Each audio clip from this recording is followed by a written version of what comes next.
Welcome to the Anxiety Coaches Podcast, a relaxing and informative show where we explore anxiety, panic, and PTSD, sharing how you can overcome them for life.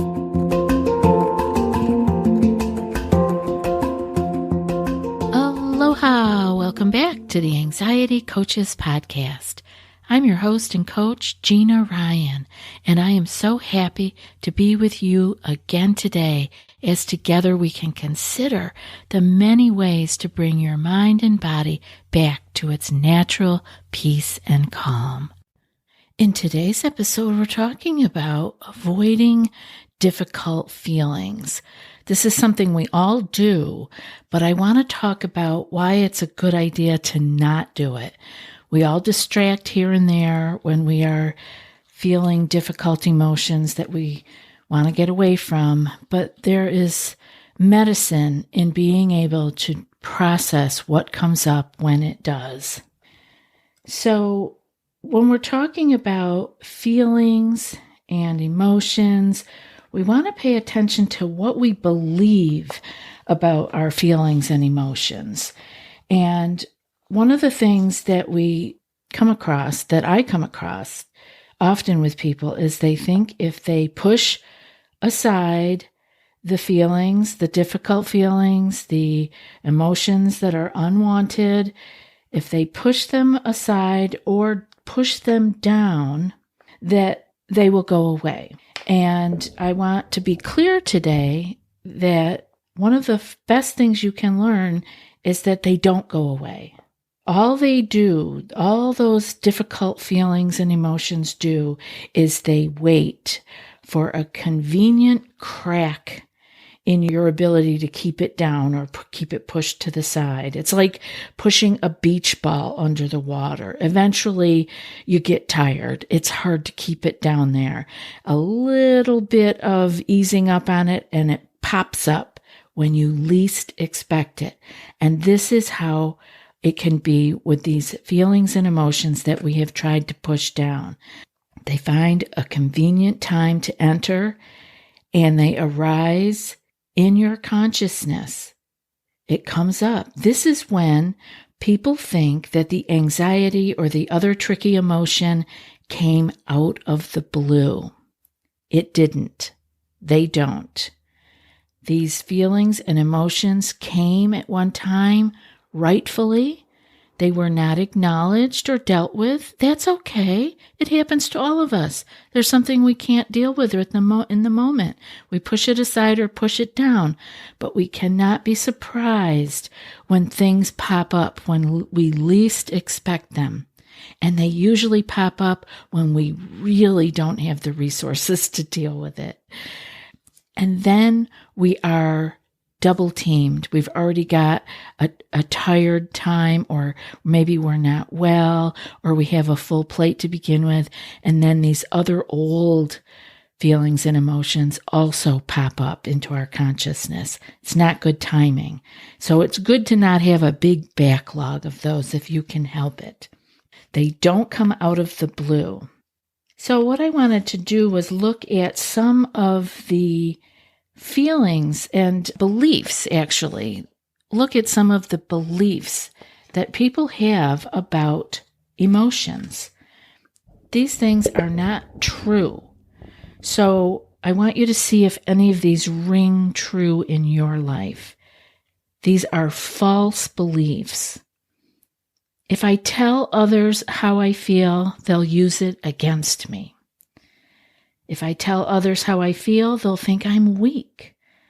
If I take time to feel this feeling, it will mean putting my entire life on hold. This is a big one. I hear so many times people say, I don't have time to deal with it. Here are some more. Other people don't feel this way. There must be something really, really wrong with me. Anxiety is not natural. I have to get rid of it. A good, strong, healthy person would not feel this way. If I let myself feel this difficult pain and emotion, it will kill me. If I start to cry, I will never stop. Letting myself feel bad would mean falling to pieces, being a total mess, or wallowing in self-pity. And finally, if I feel this emotion, I will lose all self-control. Now, those are all false beliefs about these difficult emotions and feelings that come up in us and that we feel like we cannot even acknowledge them.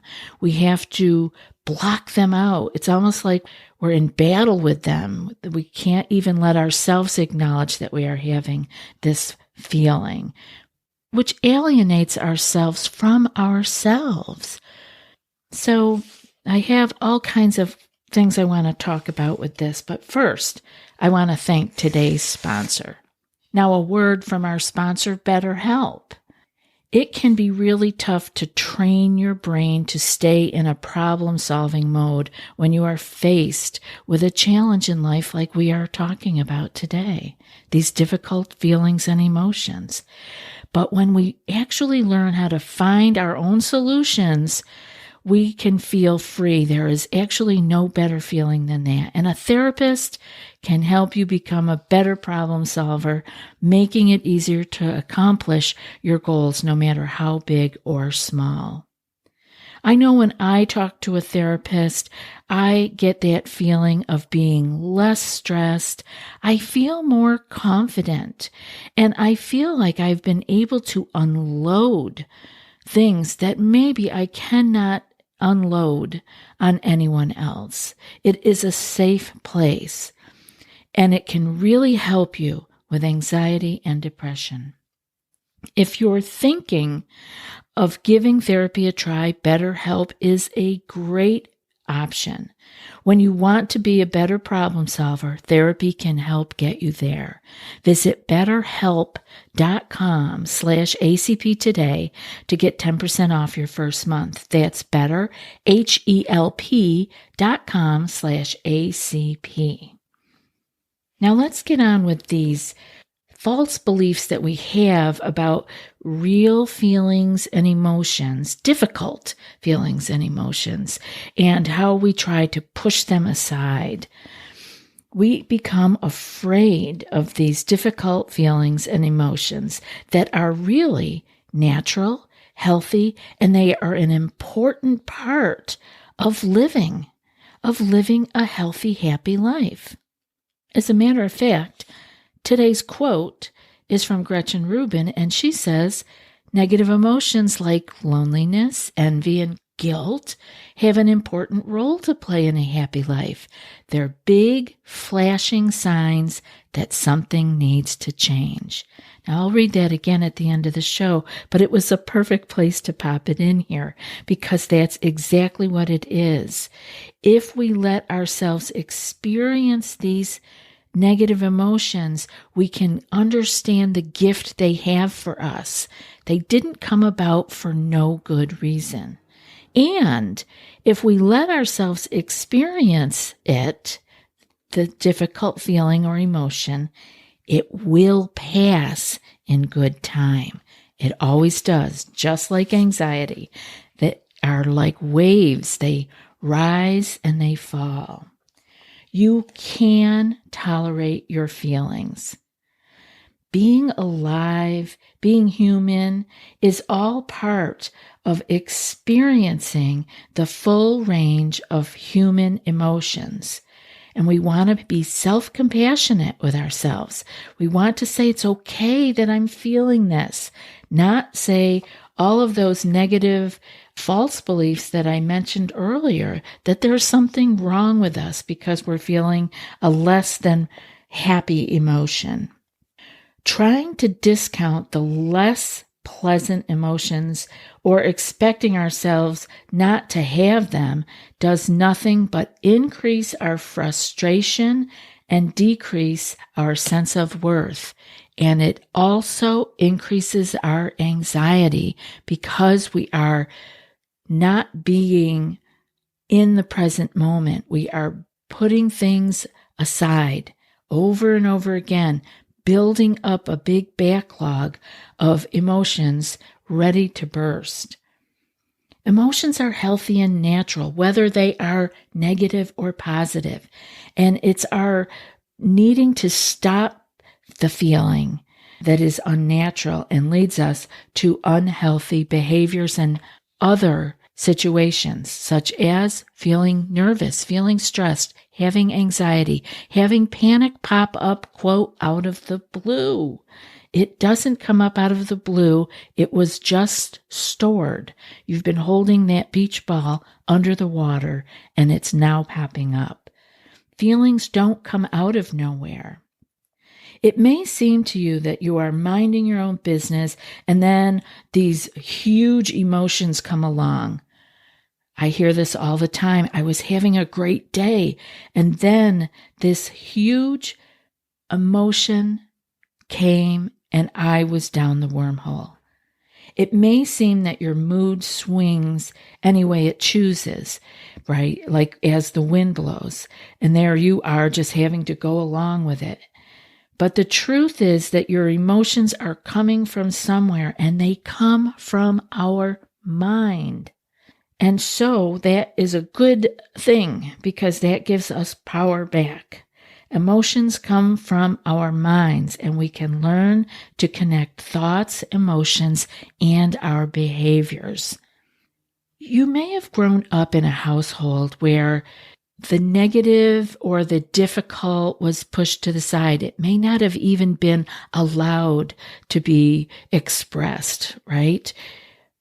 This may have taught you that you could only have, quote, nice feelings, leaving the trickier ones like anger and rage, sadness or loneliness, or anxiety even. I have had a client that was told they could not talk about this stressful feeling they were having. You were told this was to be kept under wraps, and so you learned very early on, perhaps, how to push these things down. We learn things all over the place, at home, at school, in our adult lives. Doesn't matter where it came from, you can change it now. You know, I read in a book that had expressed it this way. Remember, locking that pesky barking dog in the garage may work for a while, but the only way to find permanent peace is to accept him as a part of your life. That's how I want you to look at your negative emotions, those negative feelings. You're going to have to deal with it at some point, and you can find the permanent peace when you learn to accept them. So there's a lot of different ways that we avoid. I want to talk about the things that we do to avoid these negative emotions, because you may be doing them and not realizing that that's what you're doing. Oftentimes, we could use the word distraction, right? And sometimes we have to distract. I'm not saying distraction is a bad thing, but sometimes we learn to do it as a habit. So let's look at some of the ways people often distract from difficult feelings and emotions. It's a way to not deal with the feelings and to push them down or aside. But I want you to remember the truth. And the truth is they don't stay down or away on the side. They eventually come leaking or popping or crashing back into your life. Here are some of the ways. See if any of these resonate with you. Watching too much media, too much YouTube, etc. Scrolling through social media endlessly, smoking, exercising too much, eating too much, or eating too little. That's two sides of the very same emotional control coin. Gambling, worrying about things that you can't control. Drinking, using drugs, lying about how you feel. And this can come out in people-pleasing. We will often say yes to things that we want to say no to. This can be a way of us not dealing with the negative emotion that is involving. Sleeping too much, complaining too much, overworking, whether it's at home or at the office or in your job. And you know, this list can go on forever. You may have your own. So I want to think about flipping the emotion dodging on its head and start to become mindful.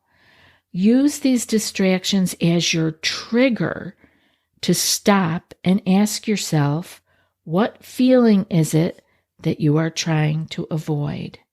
So when the distraction comes up that you want to go do, use that as your trigger to say, am I trying to avoid something? Am I trying to avoid anger, sadness, loneliness, or fear? And I want to give you a whole bunch of other ones because we sometimes forget what emotions really are, what their names are. And there is a lot of power in naming them. Now, the big broad list of emotions would be like afraid, sad, glad, mad, ashamed. Okay, we have those. But under each one of those, there are many more. As an example, I'll just do a few examples, but you would do well to Google emotions, a list of emotions. I know that Nonviolent Communication, on their website, they have great lists of emotions and feelings. Go there, look at those lists, and it's going to help you because we can break these down. For instance, afraid could be anxious. It could be horrified, nervous, numb, scared, shaky, shocked, shy, suspicious, terrified, worried. And sad could be brokenhearted, depressed, discouraged, heavy-hearted, hurt, remorseful, uncertain. Glad could be appreciative, delighted, excited, grateful, joyful, proud, relaxed, relieved, thrilled. Mad, we could look at annoyed, bitter, enraged, furious, indignant, jealous, resentful or vengeful. And ashamed could be degraded, devalued, embarrassed, hopeless, judged, regretful, ridiculed, worthless, or wounded. I think it's important that we deal with what is, that we take these emotions, whether they're the positive, happy ones that we all allow ourselves to have, or the negative, difficult ones. It's difficult to look at those, but deal with what is. That is what is important for us to do. Acceptance of the feelings versus pushing them down will allow you to process the feeling in real time. And it doesn't mean that you have to put your life on hold and go in and have a pity party for 3 days. You can process this in real time by being aware that you are having the feeling. That's all you have to do. Acknowledge it. This keeps the feeling from popping up out of the blue when a small crack appears and you are least expecting such an emotion. Deal with what is. Let the feelings and emotions that arise be okay, not something to be feared or ignored. Processing in real time by simply acknowledging the feeling and that it is a part of being human and that you are still okay. I hope today's show was helpful for you. If you have anything for me, you can send it to anxietycoachespodcast@gmail.com. Before I read today's quote, I was wondering if you prefer the show without ads, or perhaps you might like to have access to the entire back catalog of over 600 episodes. Maybe you'd like some bonus meditation episodes. All of that and more are available for $5 a month with our premium Supercast membership. Go to anxietycoaches.supercast.com and join us ad-free today. The link will be in the show notes. And now for today's quote. Negative emotions like loneliness, envy, and guilt have an important role to play in a happy life. They're big, flashing signs that something needs to change. And that's from Gretchen Rubin. I'll be back in a few more days with another podcast. Until then, be well and aloha. Thanks so much for joining us for today's episode of the Anxiety Coaches Podcast. Find more information at theanxietycoachespodcast.com.